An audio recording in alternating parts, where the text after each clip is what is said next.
சீரியல்களின் full எபிசோடுகளை Sun டிவியில் ஒளிபரப்பான உடனே எக்ஸ்க்ளூசிவாக சன் நெக்ஸ்டில் மட்டும் ஃப்ரீயா பாருங்கள்.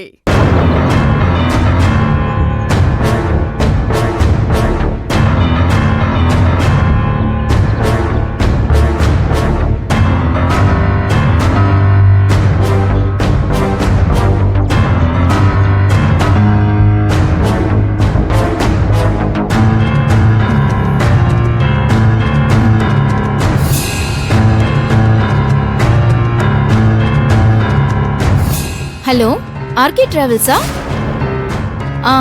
என் பேரு துர்கா. எங்க வீட்ல இருந்து ஒரு கப்பல ஹனிமூன் ட்ரிப்புக்கு அனுப்பணும். ஷிம்லாவுக்கு அனுப்ப போறோம்.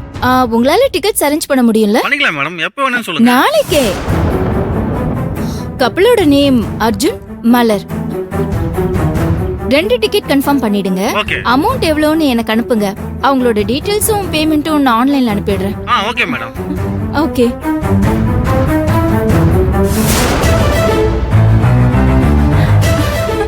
பார்வதி, நீ இங்கேயா இருக்க?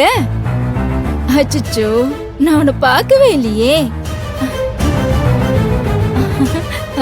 நீ எதுவும் தப்பா எடுத்துக்காத பார்வதி. நான் பேசினது எல்லாம் நீ கேட்டிருப்பன்னு நினைக்கிறேன். மலரும் அர்ஜுனும் சின்ன சிறுசுங்க. கல்யாணம் ஆனதுக்கு அப்புறம் அவங்க 2 பேருக்குள்ளயும் ஒரு நல்லதும் நடக்கலன்னு செண்பகவல்லி அம்மா ரொம்ப வருத்தப்படுறாங்க. ஜோசியர் அன்னைக்கு இங்க வந்து இந்த குடும்பத்தோட எதிர்காலமே மலர் வயித்துல பிறக்க போற வாரிசு கையில தான் இருக்குன்னு சொன்னதுல இருந்து செண்பகவல்லி அம்மாவுக்கு ஒரு சின்ன பயம் வந்துருச்சு பார்வதி. அதனாலதான் அர்ஜுனும் மலரும் இந்த கஷ்டங்களை எல்லாம் கொஞ்ச நாளைக்காவது மறந்து இருக்கணும்னு அவங்க 2 பேரும் வெளியூருக்கு போய் ஹனிமூன் கொண்டாட டிக்கெட் புக் பண்ண சொன்னாங்க. அதான் நானும் புக் பண்ணேன்.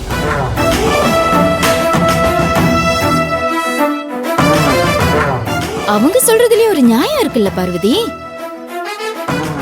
இந்த கஷ்டத்தையே நினைச்சு இன்னும் எத்தனை நாளைக்குதான் அந்த சின்ன சிறுசுங்க அவங்களோட சந்தோஷத்தை தள்ளி போட முடியும்?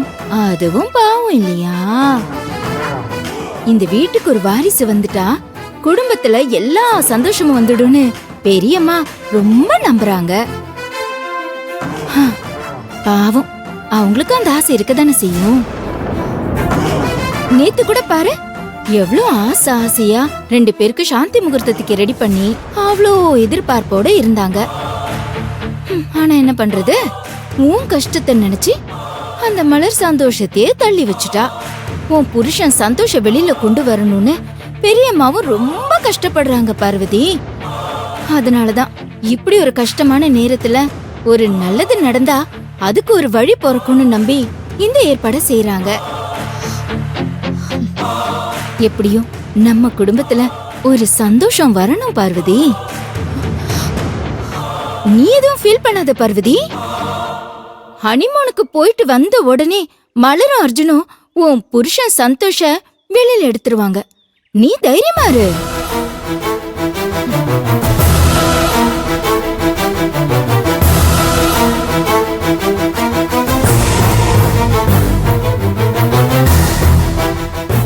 ஓடி போ.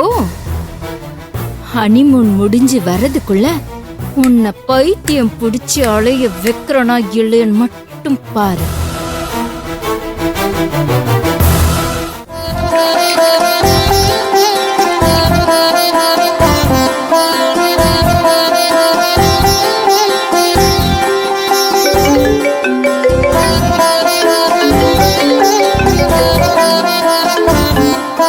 ஹலோ, டேய், உன் ஃப்ரெண்ட் மகேஷ் பேசுறேன்டா. டேய் சொல்றா, உன்னோட ஃபோன் கால்க்காக தான் நான் இவ்வளவு நேரம் வெயிட் பண்ணிட்டு இருந்தேன். என்னாச்சுடா? அர்ஜுன், நீ என்கிட்ட கொடுத்து ட்ரேஸ் பண்ண சொன்ன நம்பர் சிக்னல் காட்டுதுடா. போனும் இப்பதான் ஆன் ஆயிருக்கு. டேய் என்னடா சொல்ற? அந்த நம்பருடைய டவர் லொகேஷன் எங்கடா காட்டுது? அது இப்ப கேகே நகர் பக்கத்துல சிக்னல் காட்டுதுடா. ரொம்ப தேங்க்ஸ்டா. நீ உடனே அந்த லொகேஷன் எனக்கு ஷேர் பண்ணு, சரியா? நான் திரும்ப கால் பண்றேன். சரிடா, இதை அனுப்பி வைக்கிறேன்டா. தேங்க்ஸ்டா. மலர், மலர், மலர், மலர், மலர். என்னாச்சு அர்ஜுன்? மலர், அந்த நம்பருடைய லொகேஷன் கிடைச்சாச்சு. எந்த நம்பர், என்ன லொகேஷன்? ஐயோ மலர், அந்த நிகிதாவோட மொபைல்ல இருந்து அவளுக்கு கடைசி கால் பண்ணவங்களோட நம்பரை நான் ட்ரேஸ் பண்றதுக்காக கொடுத்துருக்கேன்னு சொல்லியிருந்தேன்ல. ஆமா, என்னாச்சு? கொஞ்ச நேரத்துக்கு முன்னாடி அந்த நம்பரை யாரோ ஆன் பண்ணிருக்காங்க. என் ஃப்ரெண்ட் அந்த லொகேஷன் அனுப்பியிருக்கான். நம்ம உடனே போனா அந்த ஃபோன் யார்கிட்ட இருக்குன்னு நம்ம கண்டுபிடிச்சிடலாம். சீக்கிரமா. போலாம் அர்ஜுன்.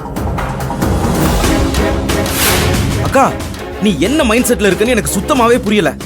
அந்த மலரையும் அர்ஜுனையும் ஒண்ணு சேர விடக்கூடாதுன்னு நீ தானே சொன்ன. ஆனா இப்போ அவங்க 2 பேரையும் ஜோடியா வெளியூர் அனுப்புறதுக்காக பெரியம்மா கிட்ட பேசி நீயே டிக்கெட் வாங்கி புக் பண்ணிட்டு வேற வந்திருக்க. இதெல்லாம் எதுக்கு பண்ற, ஏன் பண்றன்னு எனக்கு சுத்தமாவே புரிய மாட்டேங்குது. அப்படியே தலையே வெடிச்சிரும் போல இருக்கு.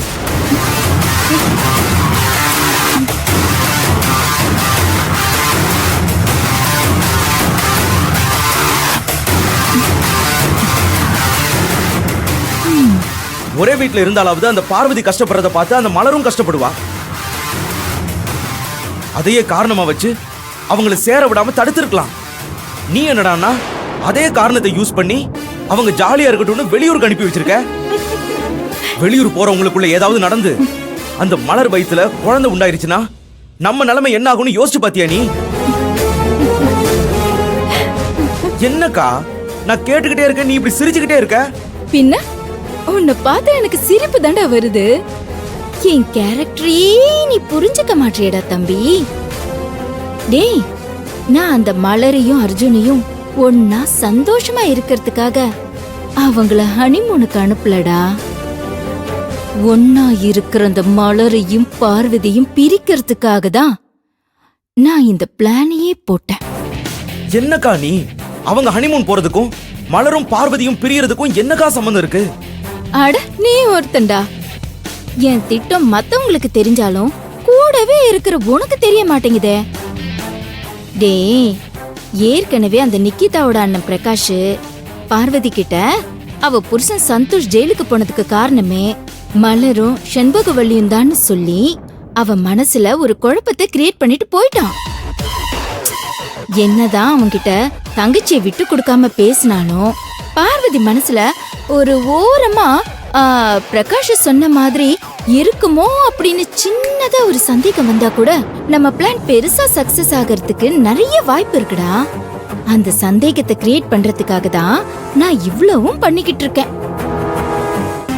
இப்போ புருஷனை பிரிஞ்சு தனியா தவிச்சிட்டு இருக்கிற பார்வதி கண்ணு முன்னாடியே மலர் இப்போ அவ புருஷன் கூட சந்தோஷமா இருக்கிறது, அவங்களுக்கு ஃபர்ஸ்ட் நைட் நடக்கிறது, அப்புறம் ஹனிமூன் போய் ஊர் சுத்திட்டு வர்றதெல்லாம் பார்த்தானா என்னதான் பாசக்கார அக்காவா இருந்தாலும் தங்கச்சி நம்ம கிட்ட பாசமா இல்ல பாசமா இருக்கிற மாதிரி பாசாங்க நாடகம் ஆடுறான்னு அவ தங்கச்சி மேல பார்வதிக்கு கோபம் வரும். அந்த கோபமே கொஞ்சம் கொஞ்சமா அவங்களுக்குள்ள விரிசலை உண்டாக்க ஆரம்பிச்சிரும்.